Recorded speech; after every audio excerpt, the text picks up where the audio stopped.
my name is Deanna Hope, and welcome back to Spooky Spotlight, the show where I shine a light on horror films that you may or may not have heard of. Today we will be discussing April Fool's Day, a 1986 horror mystery film directed by Fred Walton. April Fool's Day is about a group of college kids from all walks of life who were invited by their wealthy friend Muffy to a private island for spring break. The only way off the island is by ferry, and they took the last ferry out, and there won't be another ferry until Monday. But yes, they are stuck there for the weekend. And yes, this is an 80s film, so of course they shot on location, and I am so thankful they did.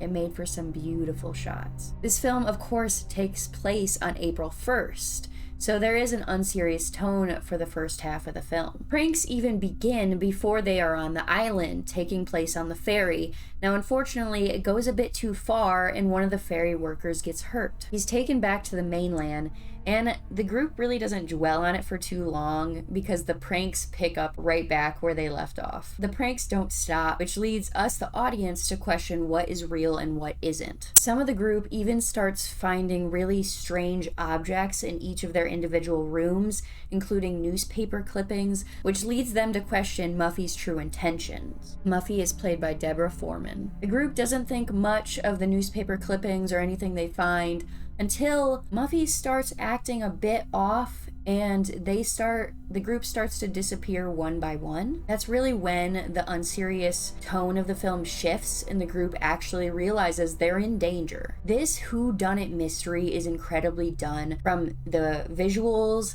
to the practical effects to the score, and director Fred Walton really milked the suspenseful moments. And the fact that we never see a death on screen really adds to that suspense. Sometimes it's what we don't see that is most effective. The characters are so colorful and playful despite them being in a slasher that it really makes for some relatable characters. So when they start to disappear, we really feel for them. The film does have a very playful twist. Originally, they had filmed an alternate third act where it took more of a serious tone, but in the end they decided they wanted more of a up ending.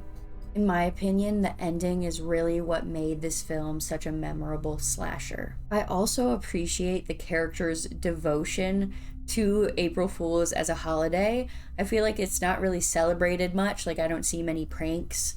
And the details that went into their pranks are all incredible. And the fact that they're all practical is like, well done. I'm not going to say much about the ending. I really think you should go watch it. It took me by surprise when I watched the film first. Now, the 80s, at the time this film came out, it was like the peak of slashers, to the point where they were almost like parodies of themselves. And that's where this director took April Fool's Day and made it something unique and different and questionably a parody. 'Tis the season. Go watch this film. It's the perfect month for it. I promise you, you will have fun. It is definitely up there in my top slashers. Well, that is it for this episode of Spooky Spotlight. Thank you so much for watching, and let me know what you think of the film in the comments below. Hi, my name is Mary O'Toole Aurelio.